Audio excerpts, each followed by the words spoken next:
نحمده ونستعينه ونستغفره ونعوذ بالله من شرور أنفسنا ومن سيئات أعمالنا من يهده الله فلا مضل له ومن يضلله فلا هادي له وأشهد أن لا إله إلا الله وحده لا شريك له وأشهد أن محمدا عبده ورسوله.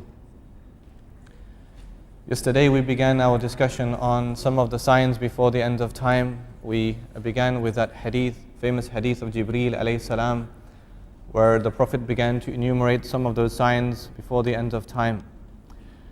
And just as a brief recap about the things that we discussed yesterday, and inshallah we'll continue today, we spoke about the strangeness with regards to time, in that the Prophet said sallallahu alaihi wasallam, yataqarab az-zaman, that time will be brought close.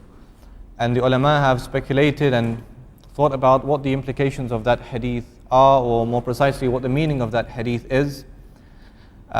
Some have spoken about the fact that there have been instrumental, fast changes in the world in our near modern history, or modern history from the last 50 or 60 years. There have been more changes in the world than there have been perhaps in the last 1,000 years. In the demographics of the world, in the makeup of the world, in the politicization of the world, in the establishing and creation of networks and network systems between peoples, in transport, in technology, in mass media. And the world is moving at a much faster pace than it ever moved before in our time. And we looked at that in terms of iconography and imagery yesterday. And others have said, in fact, Ibn Hajar al-Asqalani rahmatullah alayhi, he said himself, قَدْ وُجِدَ فِي زَمَانِنَا هَذَا, that we're finding this increase or speeding up of time in our time. فَإِنَّنَا نَجِدْ في هذا الزمان, he says, because indeed we're finding in this time, in our time, مَا لَمْ نَكُنْ نَجِدْهُ في أصر الذي قبل أصرنا هذا. We're finding the speeding up of time in his time, Ibn Hajar's time, what we didn't find in times before. And that is interesting that someone in his time would make that kind of a statement. It means that they were also feeling some strange things. It's a bit, in fact, like what Ali ibn Abi Talib said when he said in one of his couplets, radiyallahu anhu, may Allah be pleased with him, that there is a فَرْضٌ عَلَى النَّاسِ أَنْ يَتُوبُوا وَلَكِنْ تَرْكُ الذُّنُوبِ أَوْجَبْ وَالدَّهْرُ فِي صَرْفِهِ عَجِيبٌ وَلَكِنْ غَفْلَةُ النَّاسِ فِيهِ أَعْجَبْ. That there is a strangeness in the alternation of time, but the heedlessness of man in that, of course, is stranger than that itself. Others have spoken about the fact that this speeding up of time is something particular and specific to the time of the Mahdi and Isa alayhi salam, min istilzad al-nas lil-aish wa tuwaffar al-amn wa ghalabat al-adl.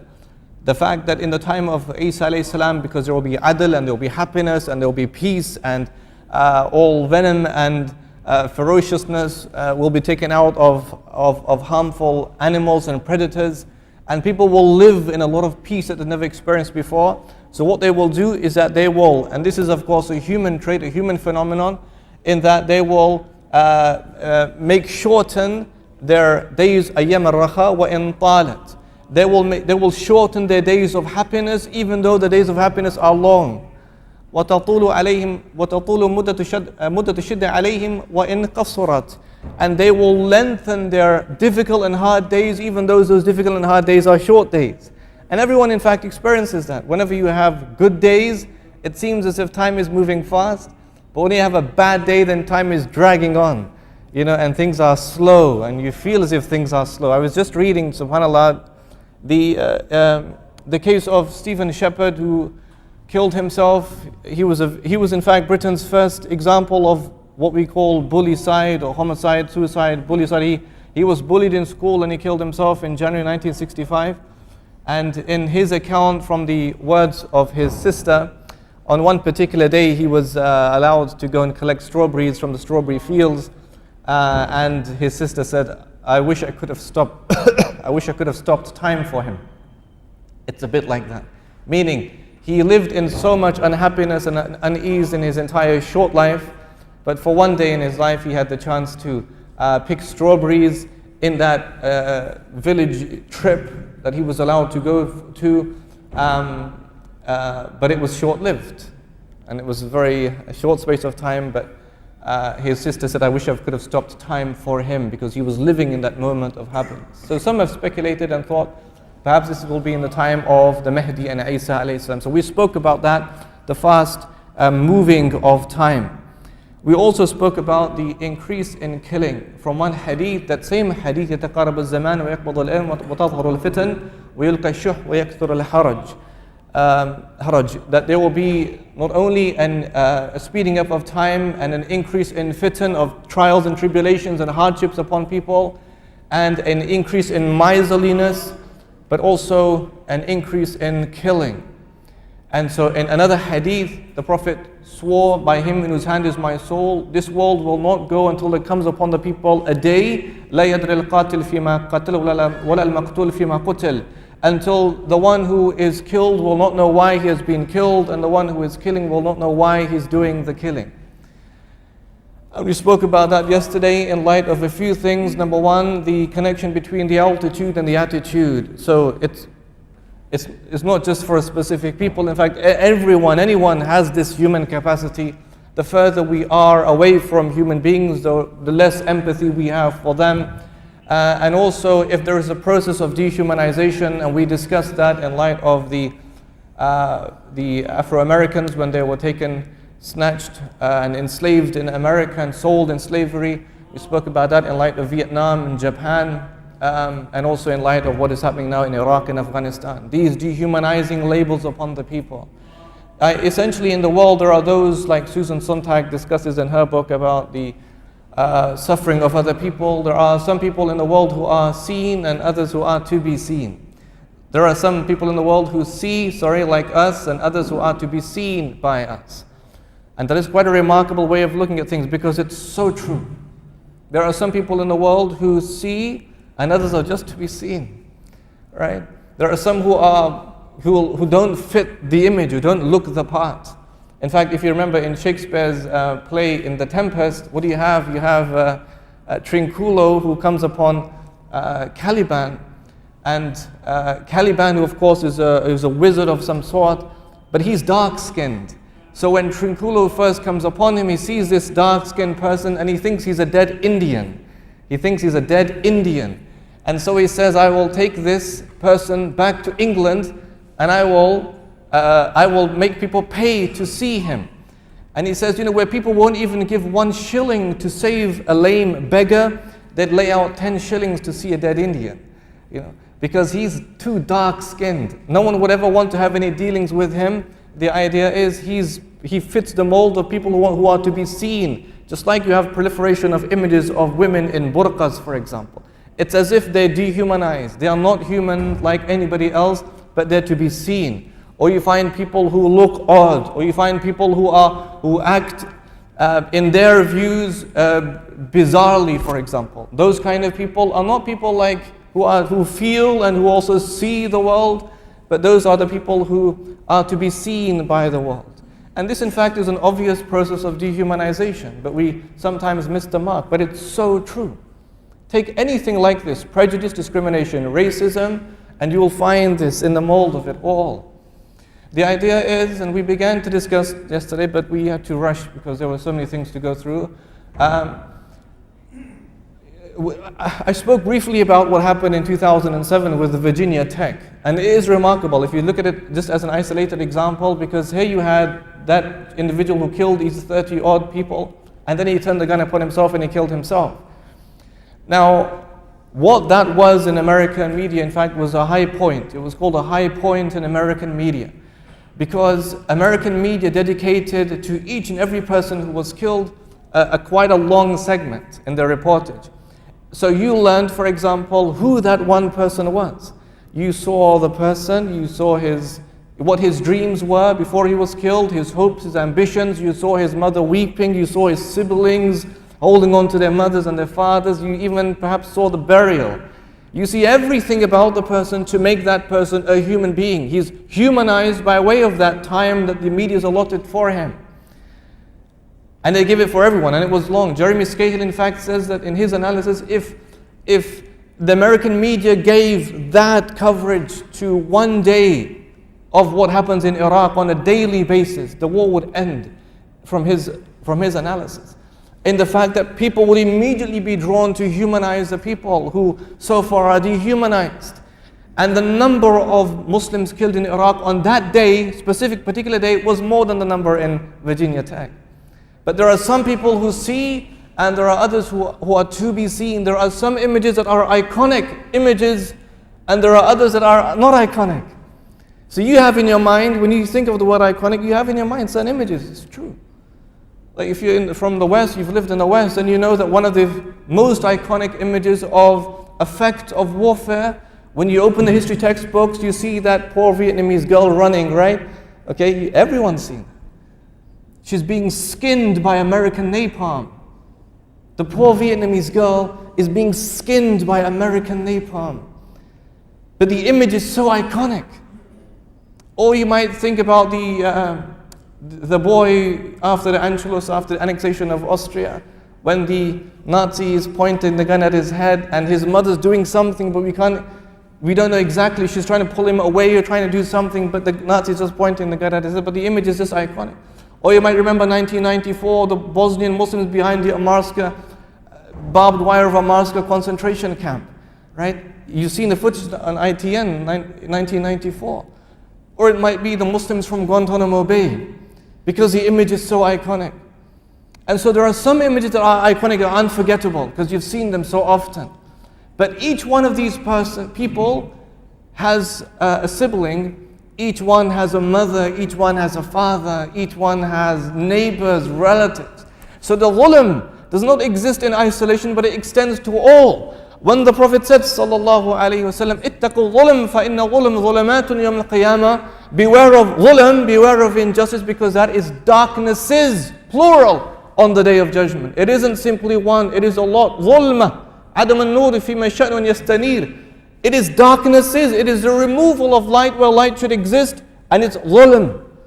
وَضَعُ شَيْءٍ فِي غَيْرِ مَوْضِعِهِ. It's putting a thing in a position where it should not be. It's both. But it's about how far we extend it. How far do we extend it? You know, it's an amazing thing, the way that the heart works and how we can show human empathy. But if we don't even know the narrative, we lose all the feelings. So from the perspective we discussed of the very national level of people like gangsters and people who have no regard, they have this kind of propensity to kill, or at least they think they have the human propensity only to kill. And so they go and they gun down people and they stab other people. You know, there was the case of I remember the case of Ben Kinzela. You wouldn't remember, no, perhaps I remember, but in England, you know, a boy who was stabbed for his cap, and his mother just bought his cap on his birthday, and I think it was his birthday day, if I remember. And he was wearing the cap, and so some thugs came along on their bikes and says, you know, with the knife, give us the cap. And he happily gave the cap, but they still stabbed him, right?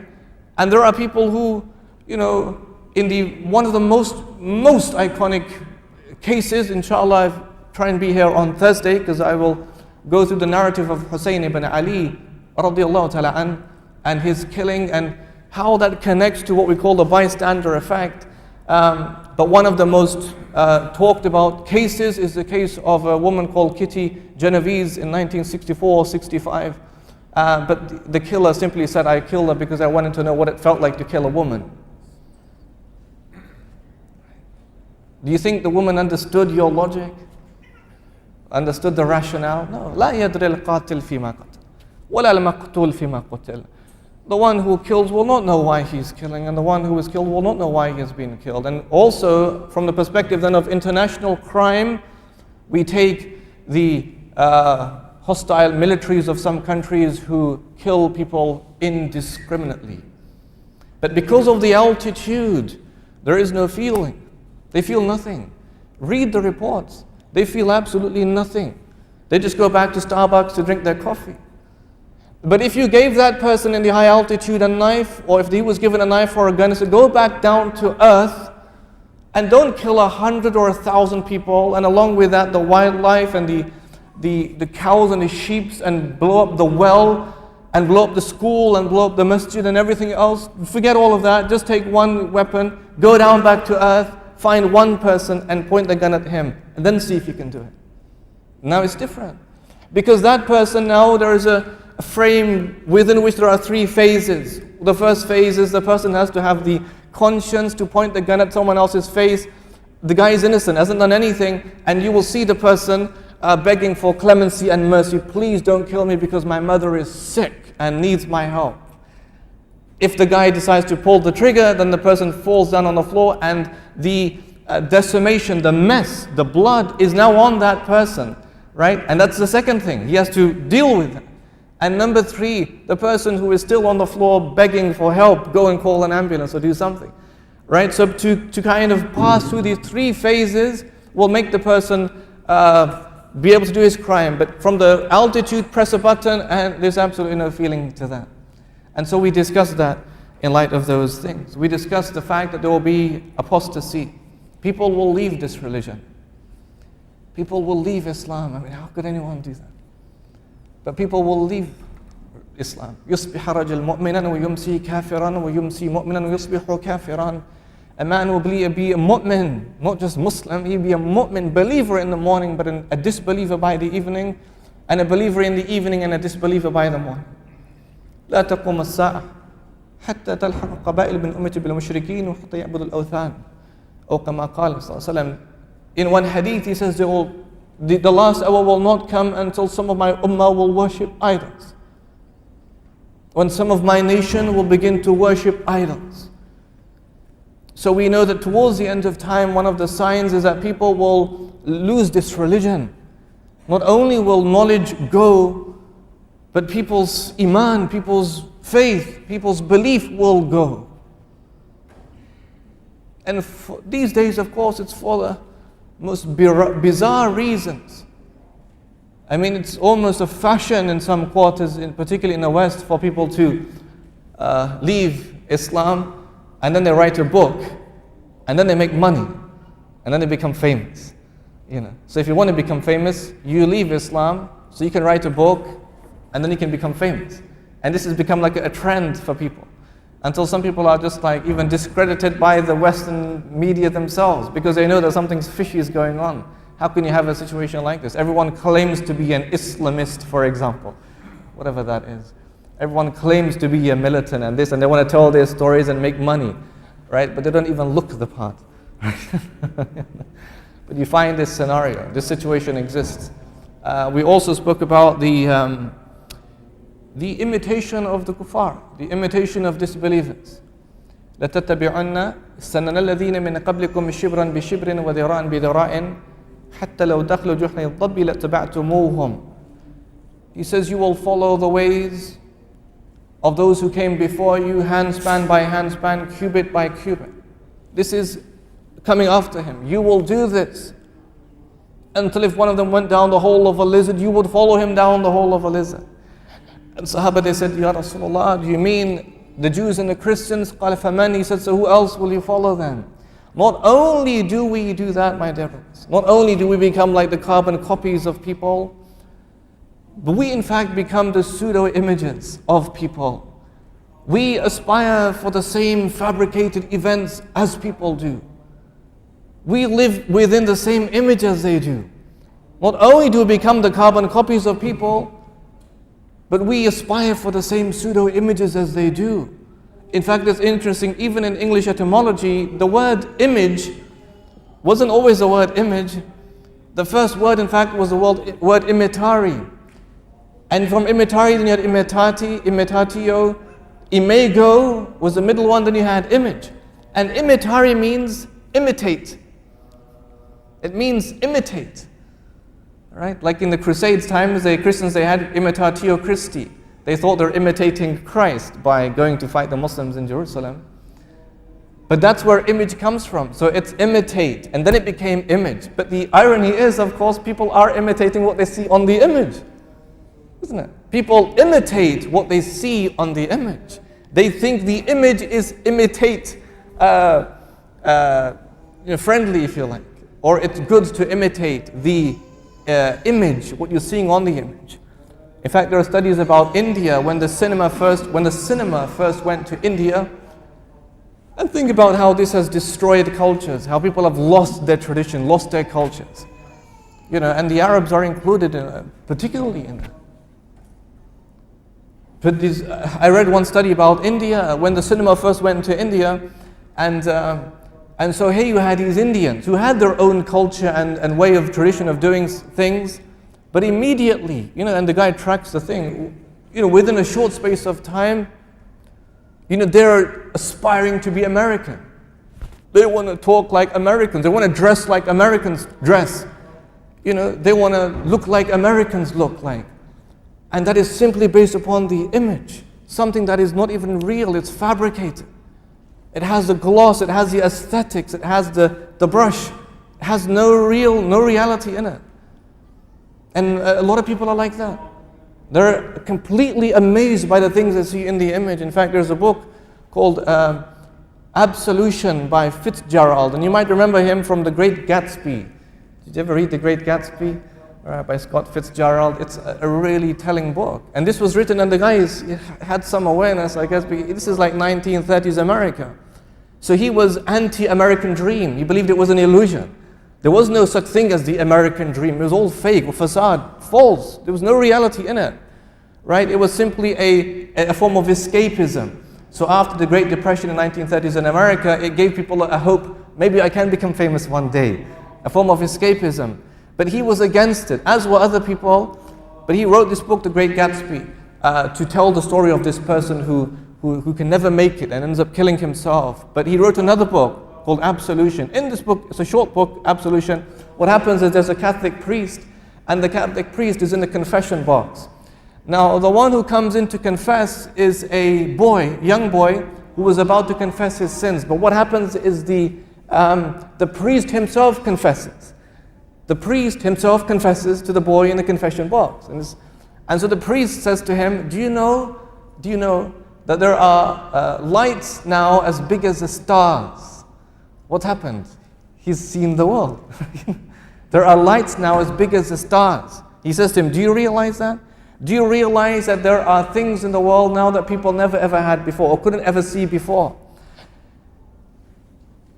Allah says about Ibrahim alayhi salam, فَلَمَّا جَنَّ عَلَيْهِ اللَّيْلِ رَأَى كَوْكَبًا. When the night covered upon him, he saw star. He saw a star. What did he say? قَالَ هَذَا رَبِّي. He said, this is my Lord. فَلَمَّا أَفَلْ. But when the star went down, قال, he said, لَا أُحِبُّ الْآفِلِينَ. I don't love the things that go down. He's teaching the people, teaching his people Tawheed, that the things that you see, even though subhanallah al-azim, these things are created by Allah, yet people worshipped them, and perhaps people still worship them, but they're creations of Allah subhanahu wa ta'ala, the sun and the star and the moon and the planets and the galaxies. In Absolution, the idea is, he says there are lights as big as the stars. They're not stars, they're just the artificial, but they're made, manufactured by people. So that's enough then, he loses his religion, he loses his faith in God. God can't exist if there are lights as big as the stars, right? But if you think about it, many people have that kind of understanding. The world is so amazing, I could travel from there to there in a space of a few hours. I can do this and this. There's Scientology, right? They believe in science and the power of science. But all of these things are created by Allah subhanahu wa ta'ala. And are not Allah subhanahu wa ta'ala. They're created by Allah for our benefit. But people, they will lose themselves in their... Ibn Taymiyyah says, rahmatullah alayhi, that whenever you find people, whenever there is a situation, people, they remove themselves away from Islam by the amazing thing. Then know, he says, they've been touched by a fitna of the Dajjal. Because that is the plan of the way of the Dajjal. That is the package of the Dajjal, in that he will mislead people by the amazing, awe-inspiring things. He will point to the sky and the rain will fall, point to the earth and the plants and the trees will grow, by the command of Allah subhanahu wa ta'ala, because He is a test for us, for the ummah, for the world. But even before the Dajjal, you find people who have this amazement, and because of that they move away from Islam. We spoke about global deceit. يُصَدِّقُ فِيهَا الْكَاذِبُ وَيُكَذِّبُ فِيهَا الصَّادِقُ. When those who are truthful, وَيَأْتَمِنُ فِيهَا الْخَائِنُ وَيُخَوِّنُ فِيهَا الْأَمِينَ. Those who are truthful would be regarded as untrustworthy, and those who are truthful will be regarded as untrustworthy, and vice versa, and the believers will be accepted as people of honesty, and vice versa. We spoke about that as well. And also knowledge and ignorance will prevail and knowledge will go, and there will be juhal, there will be ignorant people. In Sahih Bukhari, the hadith that Allah will not snatch knowledge away from people except by the death of the ulama, until there remains ignorant people, and they will give fatwa, give Islamic rulings, but without knowledge, without understanding, without knowledge, and so they will mislead themselves and they will mislead other people. In one hadith, Dhahabi says it's Hasan hadith, the hadith that before the end of time, لا يبقى من الإسلام إلا اسمه ولا يبقى من القرآن إلا رسمه, that nothing will remain of Islam except its name, and nothing will remain of the Quran except its letters. Its letters, or its ornamentation, or its design, decoration, its letters, that's it. And in another hadith, I think one is in the same hadith, and it's in another hadith about the fact that the masajid will be full, but they will be bereft of huda, of guidance. To continue then, my dear brothers, for today, one of the signs of the end of time is that the Prophet said, sallallahu alaihi wasallam, سيكون في آخر الزمان شرطة يغدون في غضب الله ويروحون في سخط الله فإياك أن تكون من بطانتهم. And in another hadith, صنفان من أهل النار لم أراهما, ناس معهم سياط كأذناب البقر يضربون بها الناس, أو كما قال صلى الله عليه وسلم. There will be a time of state oppression. We all know that. A time of state oppression, where he said there will be, towards the end of time, a police force, and the Prophet said they will earn the anger of Allah. The anger of Allah subhanahu wa ta'ala. And the Prophet warned, so do not ever be from their supporters or to be from their allies. Don't ever choose the path of dhulam. Don't ever go on the side of injustice. And he also said, Sinfan, there are two types of people from the people of Jahannam, from the Nar. I have not seen those people, the Prophet said.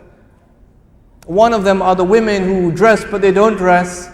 They dress but they don't dress. Their bodies are visible from the clothing that they have. They're dressed but they're undressed. And the other are a people who have whips from the tails of cows. And they beat the people with those whips. And this is state oppression. These are tyrannies. And we see that, we've seen that for the last 40, 50 years and more than that in the Arab world. And it's still continuing, and we know what's happening, for example, in Syria. And it's still happening in Egypt. And has happened for decades. Tyrants, tyrannical rule, authoritative rule, dhulam, harshness, evil. And the Prophet prophesies this time when he says, I am the last Prophet and there will be after me Khulafa al-Rashideen, al-Mahdiyin, there will be rightly guided successors to me. In one hadith, there will be for a 30-year period. And then after that, there will be like a kingship. And that began from Muawiyah, may Allah be pleased with him, and his appointment of Yazid ibn Muawiyah, and it continued Banu Umayyah, then it went on. And then there will be Mulk al-Awd, there will be like a tyrannical period, tyranny, dictatorship, harsh rule. And then you will return on Khilafah ala minhaj an-nubuwwah, then you will return on the Khilafah, to the Khilafah on the methodology of the Prophets. So you will have these four periods. You will have the prophethood of the Prophet ﷺ, then you will have the Khulafa Rashideen, and then you will have the monarchy, then you will have the tyranny, then you will have the Khilafah. And it's beautiful, in fact, that we can be in this last period. Because the expectation that the Muslim Ummah has, of course, is for this golden period to return. But it is a time that requires effort, and as we go along, inshallah, we will see that. One brother asked me yesterday, in fact, just as I finished my talk, he said, I get it, I understand there are signs before end of time and this is going to happen and everything, but are we not the best ummah? And it's a good question, because he said, are we not supposed to be the best ummah? So how can all these things happen to the Khairul Ummah, the best Ummah? And I thought, well, I said, you see, in the tafsir of this ayah, not everyone immediately held the belief this means the whole Ummah, because it's fi'l madi, it's kuntum, you were the best nation raised up for mankind. So people like Abdullah ibn Abbas and Sayyidina Umar himself, may Allah be pleased with them both, said this is for the people of Badr and people of Hudaybiyah. They were the best ummah raised up for mankind, meaning they passed the test. They did it. They sacrificed. As-sabiqun al-awwalun min al-muhajirin wal-ansar. They were the first of the people, and they had the most bravery and courage and sacrifice and everything. But then they say, وَإِنَّ أَوَاخِرِ هَذِهِ الْأُمَّةِ إِذَا أَقَامُوا الدِّينَ وَتَمَسَّكُوا بِهِ فَزَكَتْ أَعْمَالُهُمْ فِي ذَلِكَ الْوَقْتِ كَمَا زَكَتْ أَعْمَالَ أَوَائِلِهِمْ. But if the last portion of this ummah, if the last part of this ummah, if they establish their religion, if they establish the deen and they hold fast to the deen, then their actions will be good. Their actions will be great in those times like they were great for the people of the first time. Meaning you can have that, what they had in the beginning of time, that Allah favored them and Allah gave them this quality of being the best and the greatest of people, because they did what the ayah commands to do, which is commanding to the good and forbidding the evil and believing in Allah subhanahu wa ta'ala. They had that about them and that made them great. But you don't simply say, we are the best ummah, but we're not commanding to the good, and nor are we forbidding the evil. Then what makes us great then? So it comes with shart, it comes with a condition to do that.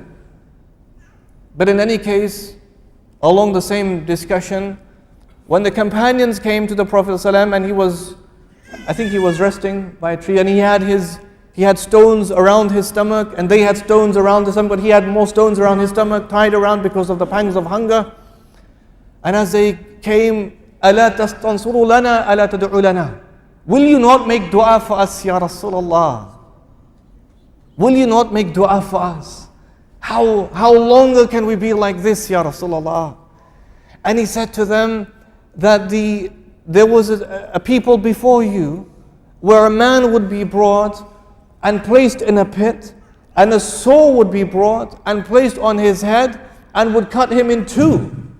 And an iron comb would be brought and would separate his skin from his flesh, but none of that would make him waver in his religion. But none of that would make him waver in his religion. By him in whose hand is my soul, this affair of Islam will come to completion. حتى يسير راكب من صنعاء إلى حضرموت لا يخاف إلا الله وذئب على غنمه ولكنكم تستعجلون. This affair will come to completion until a rider can travel in peace and safety from Sana'a to Hadramaut, meaning complete safety. Even the fuqaha, they turn to this hadith to discuss, whether the woman would need a mahram or not in cases of peace that is established and safety and aman. That means utter peace, safety. A rider will travel from Sana'a to Hadramaut, not fearing anyone except Allah and the wolf upon his sheep.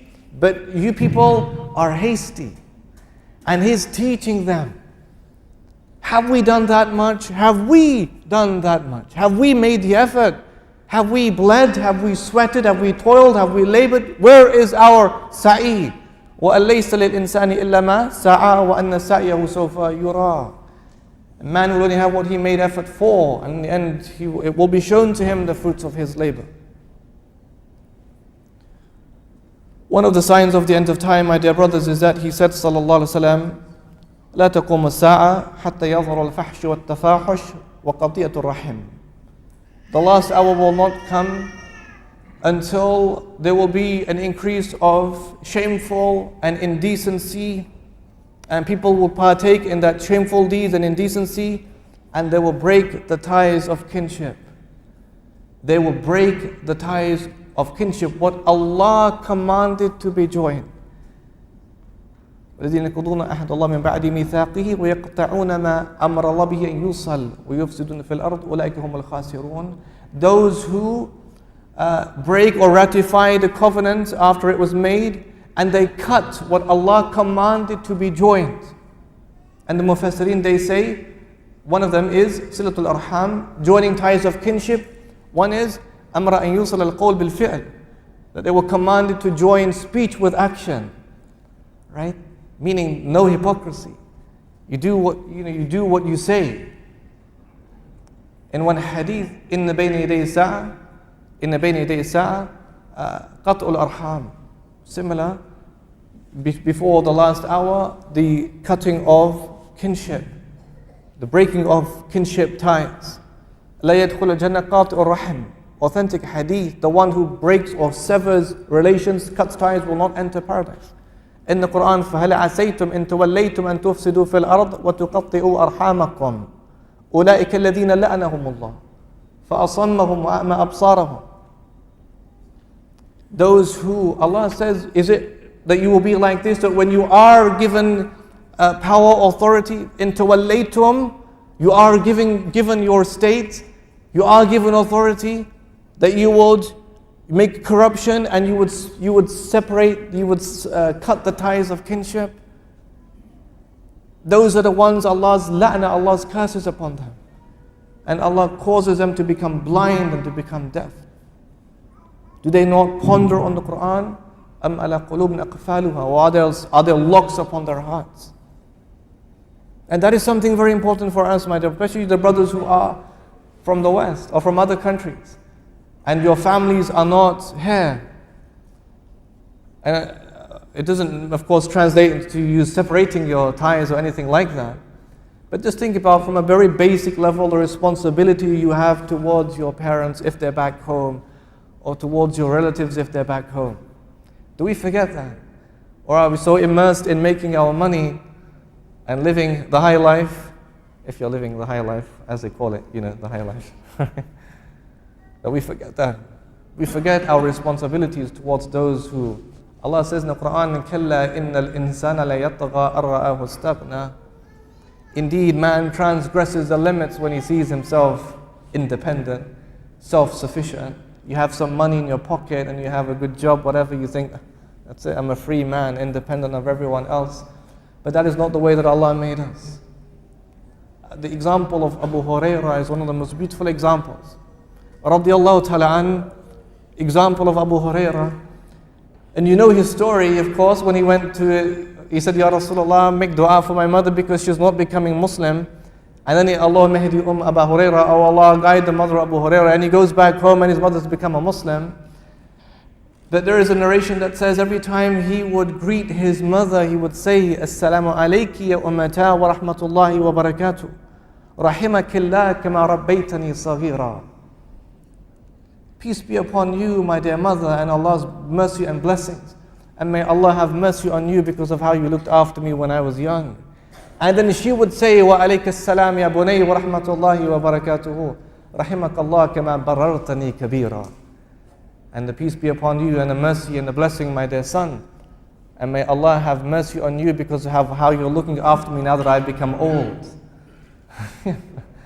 When the man came to Abdullah ibn Umar, حَمَلْتُ أُمِّي عَلَى رَقْبَةٍ مِّنْ خُرَسَانَ حَتَّى قَدَيْتُ إِلَى الْمَنَاسِكِ. This is for Hajj, for the manasik of the Hajj. I carried my mum on my back or on my shoulders for the Hajj. In that difficulty, أَتَرَانِي جَزَيْتُهَا, do you think I've paid her back? I understand she did wonderful things for me when I was young, but I did this thing for her, and it's for the Hajj, and it's a big thing like this. Have I done enough for her? And he said to him, وَلَا طَلْقَةً وَاحِدًا. Not even for one contraction have you paid your mother back. When Abdullah ibn Umar, if I remember, when he was in Medina, and he was on his camel, and he was wearing amama, and it was a hot day, and he was with his companions, and a man walked past, and he immediately got off his camel, took off his turban, put it on the man's head, and said, "Irkab hadha, ride this," right? And the companions, his friends, were just amazed. Why would you do something like that? What is the need? It's a hot day, you need your camel and you need this. He said, because indeed I heard the Prophet say, sallallahu alaihi wasallam, it is from abar al-bir, it is from the essence of piety, that you would show love and goodness to the friend of your father after your fathers passed away. This man was not the friend of Umar ibn Khattab, he was the son of the friend of Umar ibn Khattab. I mean, that is how far they extended it. To keep relations not only with their families, but the friends of their families and the sons of the friends of their families. But one of the signs of the end of time is that people will cut and break. I mean, we can simply speak about the world in terms of the world in which we live, the world of commercialization and the world of independence and the world of like we don't need anyone else. There's a chapter in a book by Douglas Rushkoff called Bart Simpson, the Prince of Irreverence. The Prince of Irreverence. And I always mistake it in my mind of like the Prince of Irrelevance. But you know that Bart is an anagram for brat. You know that?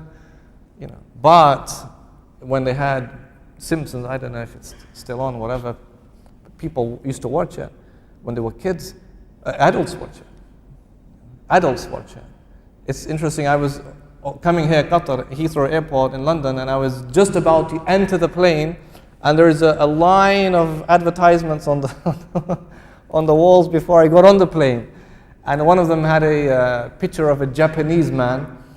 You might have seen it. It's for HSBC Bank advertisement. It's a Japanese man, and he's half like bare-chested, and he's very, very big, very huge, and he's reading a comic.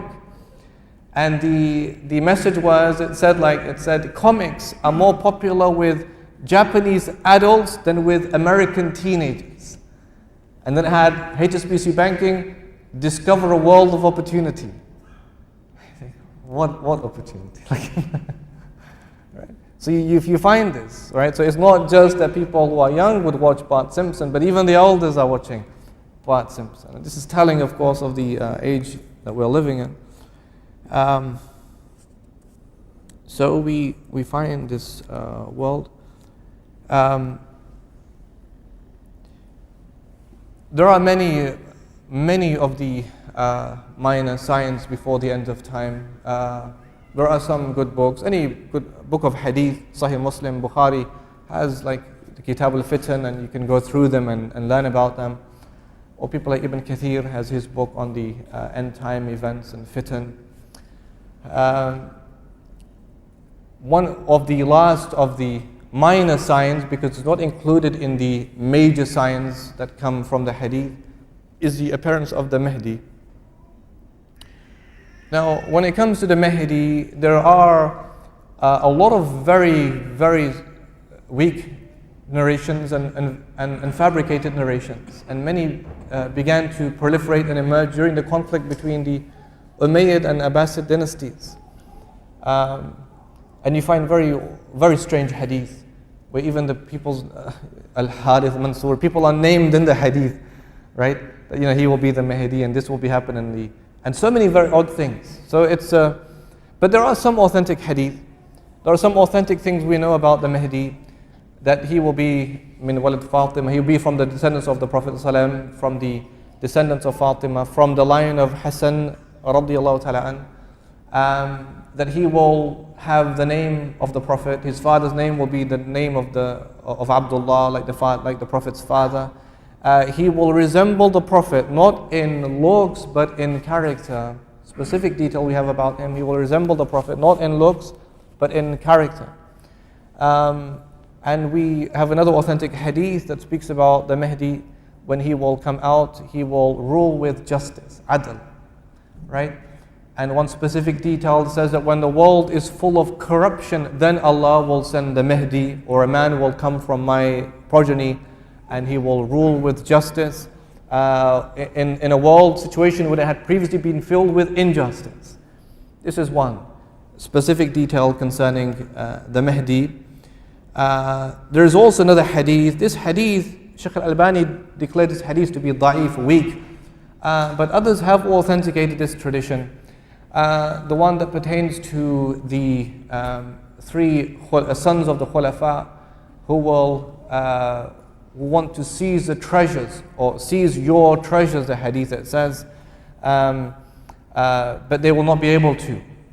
And then a man will come from the west, I think west of Medina, west of Mecca, from Medina. I think one hadith in fact says Medina. And he will come and people would want to pledge allegiance to him, and he will refuse the first time, and the second time he will accept. And then between the Rukn and the Maqam of Ibrahim alayhi salam in the Tawaf area where the Kaaba is, he will accept, and then the Muslims will give the bay'ah authority to him. And he will live for 7 or 9, and in one tradition, or for 8 years. So from 7 to 8 to 9. So this is, and there's also all, now the other thing is these hadith pertaining to the black flags. Of course, there's been so much talk about this. One of the most, people, is it true about the black flags? Because there are a lot of hadith that speak about end of time, that when the black people with the black flags come to attack you, that will be the time when the Mahdi will come. Now, there is one authentic hadith that Al-Dhahabi and Al-Hakim both declare authentic, but also many of the scholars today declare authentic, although some they find weakness in this. But in any case, it says that this hadith about the 3 who will fight for your treasure, each of whom will be the son of a Khalifa, but it will be rendered to none of them. And then from the east, people with black flags will fight you like none before. Then from the east, people with black flags will fight you like none before. And then the Sahabi forgot some information, and he says that. Then I forgot some information, and then he remembered. Then he continued and said. Then the Prophet said, فَإِذَا رَأَيْتُمُوهُ فَبَايِعُوهُ وَلَوْ حَبًّا عَلَى الثَّلْجِ فَإِنَّهُ خَلِيفَةُ اللَّهِ الْمَهْدِي. And when you see them, those black flags, then go and crawl, even if you have to crawl on ice, go to give the bay'ah, because that will be the Khalifa of Allah, the Mahdi. So this hadith is one that pertains to the Mahdi. But the idea is that he will be a Khalifa, he will be a Muslim ruler towards the end of time, and he will rule with justice and unite the affairs of the Ummah. The Sahaba were talking on one occasion, and the Prophet asked them, وَمَا تَذَكَرُونَ, or كما قال, what are you talking about? And they said, we're talking about the Sa'ah, we're talking about the last hour. And the Prophet said, إِنَّهَا لَن تَقُومْ حَتَّى تَرَوْنَ قَبْلَ عَشْرَ آيَاتٍ. The last hour will not come until you see before it 10 signs. Now, this is the hadith, one of them that details the 10 major signs before the end of time. So he listed them, not in order, however, but he listed the 10 major signs before the end of time. Ad-Dukhan, Wad-Dajjal, Wad-Dabba.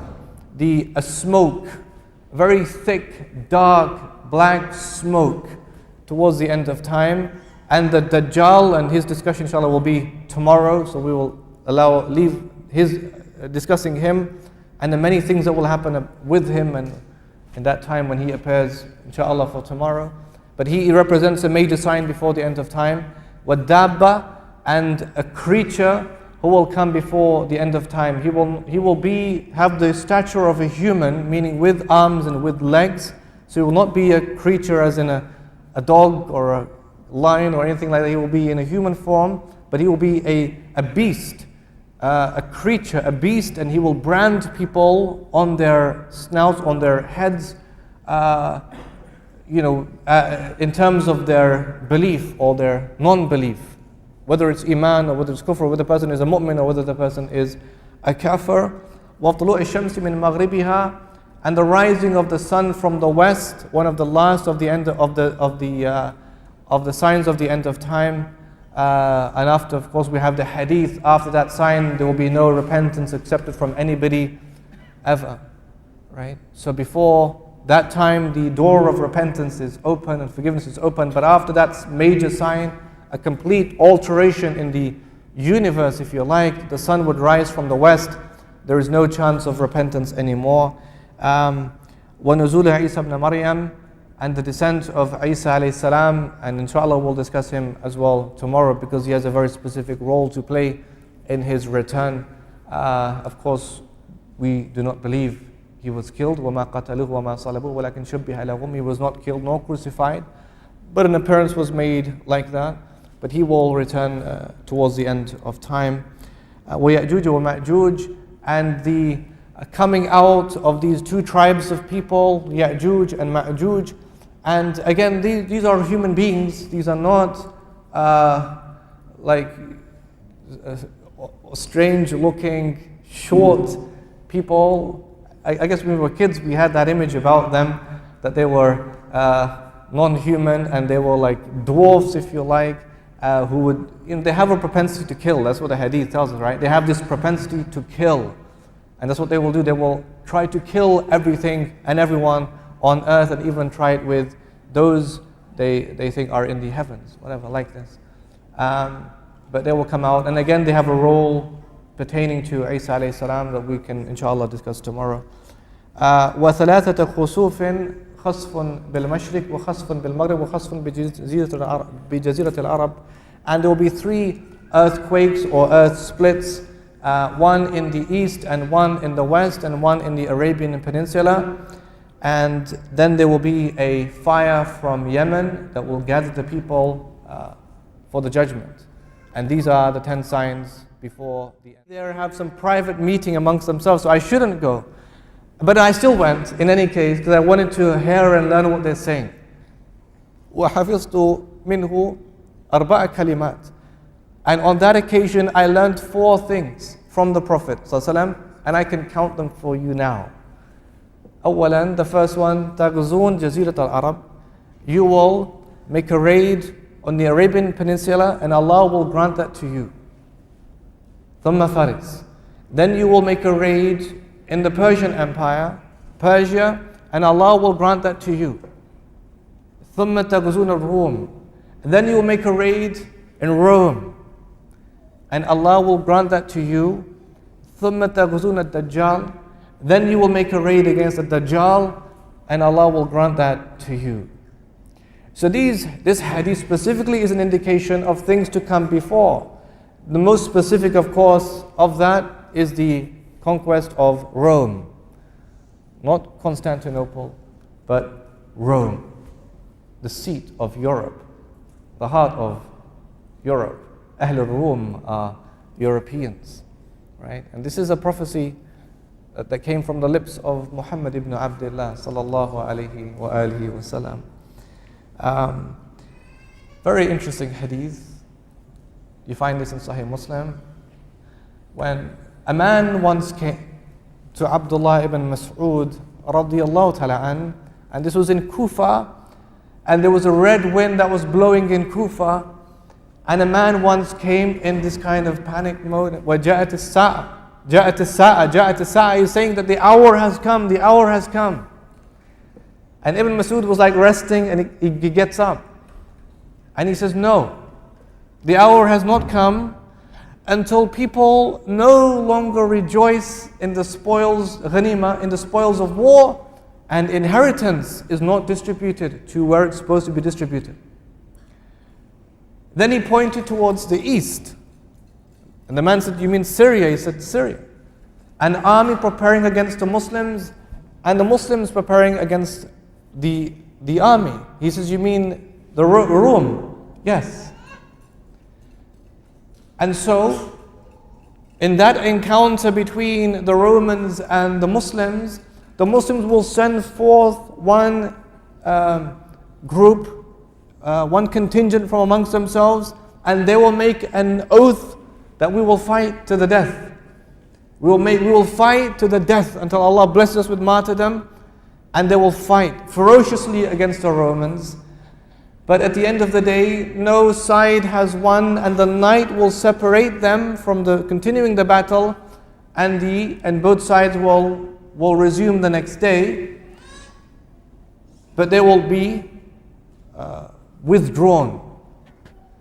And then on the second day, another contingent will be deployed, and they will fight with the same intention and have the same resolve for death. But the same thing will happen. The night will separate them, and then they will go back, and they will be overwhelmed. They will not be able to continue. And then on the third day, the same thing will happen. فإذا كان يوم الرابع نهد إليهم بقية أهل الإسلام فَيَجْعَلَ اللَّهُ دَبَرْتَ عَلَيْهِمْ.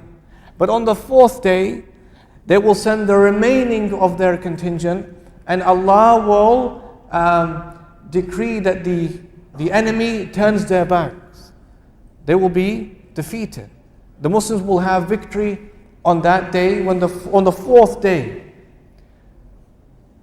And when they're in that state, the Prophet said, فَيَقْتُلُونَ مَقْتَلَةً لَمْ يُرَى مِثْلُهَا حَتَّى إِنَّ الطَّائِرَ لَيَمُرُّ بِجَنَبَاتِهِمْ فَمَا يُخَلِّفُهُمْ حَتَّى يَخِرَّ مَيْتًا. They will fight so ferociously that you've never seen a fighting like that ever before, until even the bird will fly past its flanks and will not survive. Even the bird will fly past its flanks of these armies and will not survive. And in that narration it says that if a person knows 100 people, no one except one will survive. So out of each who knows 100 people, only like one will survive. It'll be the Armageddon, as they call it. It will be the epic. Malhamat al-Kubra. It will be the major battle between Islam and Kufr. And when they're in that state, وَبَيْنَمَا هُمْ كَذَلِكَ, right? They're not rejoicing in the spoils of war. This is why it begins like this. Ibn Mas'ud is telling the man, people won't rejoice in the spoils of war, and it comes to this hadith. And so he says, do you think they would rejoice in the spoils of war if only 1 out of 100 they know has survived? They'll see these spoils, these treasures, but no one's rejoicing. وَبَيْنَمَا هُمْ كَذَلِكَ إِذْ سَمِعُوا بِبَأْسٍ هُوَ أَكْبَرُ مِنْ ذَلِكَ. And when they're in that state, they will hear of a news that is greater than that news. وَجَاءَهُمُ الصَّرِيخ.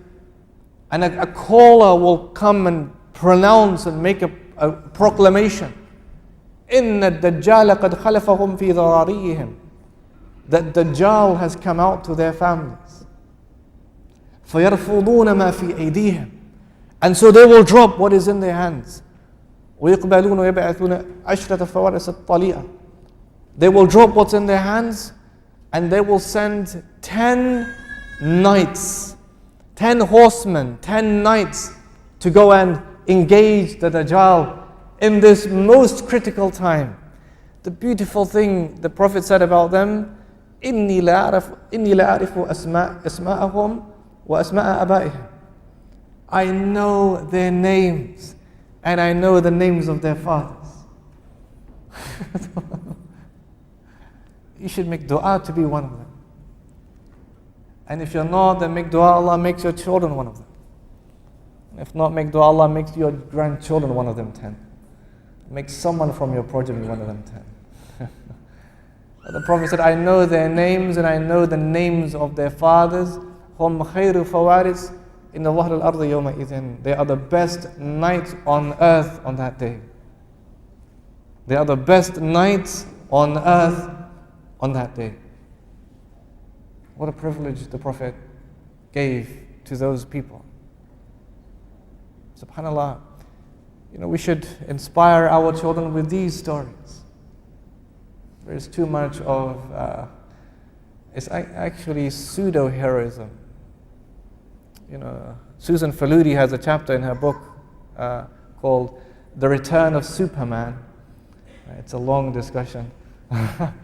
But it's all pseudo, it's all fictitious. People these days, they look for these superheroes only because their ideals are not there. That's the only reason. In the past, I think we discussed briefly yesterday, when you had heroes and who was recognized by his achievements, but the celebrity, which is the anti-hero, is now recognized by his trademark or his image, isn't it? Where the hero was known for his goodness and his good dealings with people, the celebrity is known for his knowingness, the fact that he's known. That simply makes him enough to be a celebrity. Doesn't have to do anything else except people need to know who I am. That's the idea. So this will happen towards the end of time. In one hadith now, my dear brothers, to put everything almost in perspective, the Prophet ﷺ said, hasten to do good deeds before 6 things happen to you. The rising of the sun from the west, the smoke, the Dajjal, the beast, the death of one of you, or the general turmoil. Think, just think. Hasten to do good deeds before 6 things happen to you. The beast, the smoke, the rising of the sun from the west, the Dajjal, the death of one of you. That is enough as an alam. That is enough as a sign for you. Or the general turmoil. And another similar hadith, when a Bedouin once came to him, Sahih Bukhari's hadith, and he said to him, when is the hour? Like, Mata as-sa'a, when is the last hour? Yesterday we discussed another hadith when a man asked, when is the last hour? And the Prophet said to him, وَمَا أَعْدَدْتَ لَهَا, what have you prepared for the last hour? In this hadith, the Bedouin comes and he says, when is the last hour? And the Prophet pointed to a young boy, and says, look, if this young boy grows up and he becomes old and he becomes decrepit, your hour would already have come to you. Look what he's teaching them. We are not apocalyptic people. The Christians have that propensity, becoming messianic almost. We are not like that, in fact. And there's some beautiful hadith, but I'm saving them inshallah for tomorrow, about these kind of things, about being non-apocalyptic, non-messianic, and just doing the job that Allah gave you to do. But that is the essence. During the talk I mentioned that poem of Ali ibn Abi Talib radiyallahu an, فَرْضٌ عَلَى النَّاسِ أَنْ يَتُوبُوا وَلَكِنْ تَرْكُ الذُّنُوبِ أَوْجَبُ, that it is a must upon the people to ask Allah for repentance and forgiveness, but it is more of an obligation for them to leave sins. وَالدَّهْرُ فِي صَرْفِهِ عَجِيبٌ, and time or the errors in their changing is ajib, it's strange. وَلَكِنْ غَفْلَةُ النَّاسِ فِيهِ أَعْجَبُ, but the heedlessness of man during that time is even more strange. And everything that you're hoping for is qareeb, but death is aqrab, but death is closer to you. When the companions came, and usually it's Abu Dharr al-Ghifari, he's amazing. May Allah be pleased with him. He's a champion, honestly. Amazing companion. Because in a lot of these hadith, if you check who is asking the question about what is the best thing to do and what is the best, it's usually Abu Dharr. He's asking. That means he wants to be the best. Why is he asking the question then? And so he asks, Ya Rasulullah, Ayyul mu'minina akyas, who is the wisest person? The most sagacious and the wisest person? And to that the Prophet replied, Sallallahu أكثرهم للموت ذكرا وأشدهم استعدادا له, the one who remembers death the most and the one who prepares for death the most is the wisest person. And this is Qiyamat al-Sughra, like we mentioned, this is our last day in any case. This is our last hour. And the hadith, the one we discussed yesterday, Badru bil a'mal, be quick towards good deeds because fitna will cover you. And these two we've just mentioned right now, hasten to do good deeds, or the ones, I just mentioned, this one, before 6 things happen to you. The Prophet is telling us what to do. Be quick in doing your good deeds because these things are about to happen to you. Death that is enough of a reminder for us. Like the Salaf, they would say, from the blessings in dunya, then Islam is sufficient as a blessing from you. And from the lessons you should learn, then death is enough to teach you. When Nabi Sallam was by the grave and his companions were with him, and the Prophet said, ركعتان خفيفتان مما تحقرون وتنفلون يزيدهما في عمله أحب إليه من بقية دنياكم أو كما قال صلى الله عليه وآله وسلم. 2 rak'ats, 2 units of prayer, khafifa, meaning they're very light, which you belittle. Tanaffalun, they're just nawafil, they're just voluntary. You belittle them. They would increase this person in his grave, are more beloved to him than what remains of your entire dunya. See, if that person had a chance to be in your place, it would not be to be or not to be. It wouldn't be to be or not to be. Should I pray? Should I pray? Should I pray? Should I pray? Subhanallah, hasten to do good deeds. I'll just pray. It's light, it's easy. And even that, in its lightness, and even in its simplicity, and even if it's quick, it's quite fast, 2 units of prayer, but they would simply increase the dead person in his grave, are more beloved to him than what remains of your entire dunya, if he was in your place. We ask Allah subhanahu wa ta'ala to protect us in these end times. That Allah gives us tawfiq. One of the hadith, Sahih Muslim, al-ibadatu fil haraj ka hijratin ilay. Worshipping in the time of killing is like migrating to me. Worship in the time of killing, this is a time of killing. It's been a time of killing. You know, the numbers we discussed are indescribable. We don't think too much but if you think about it, Hiroshima, how much? 80,000. World War II, how much was it? 50 million people lost their lives. And out of them, 67 or 61% was civilians. We're dealing with millions killed. And they use these euphemisms to keep us all at bay. It's all good. This is a world, it's euphemistically framed. So they call them smart bombs. But is there a smartness in the bomb? Like Martin Luther King said, you know, we have guided missiles, but we've misguided men. Even Hitler had it. Hitler had a thing called Charitable Foundation for Institutional Care. You couldn't think of a better one even if you tried hard. Charitable Foundation. What is a charitable foundation for institutional care? You think this guy you're given the Nobel Peace Prize for even thinking of a name like that. But it was his institution for killing off the mentally handicapped and the diseased and the partially insane. You know, when the British went to Northern Ireland, they called their interrogations something like moderate. They called their torture intensive interrogations. The Israelis, they call it now against the Palestinians moderate physical pressure. And you think, is it really moderate physical pressure? It's far worse than that. So they use these euphemisms, right, to keep us all, you know, we're desensitized to the suffering. So when the Prophet described it as a time of killing, it is a time of killing. An indiscriminate killing. And mass murder.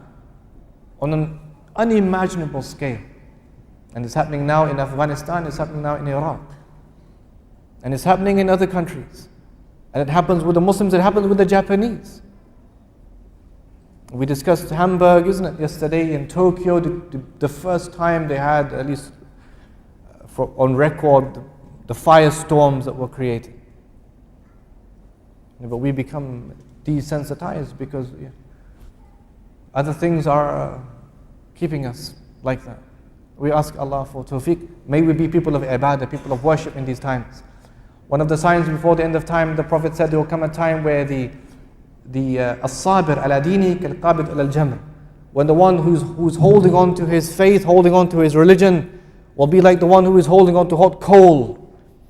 Like the one holding on to hot coal.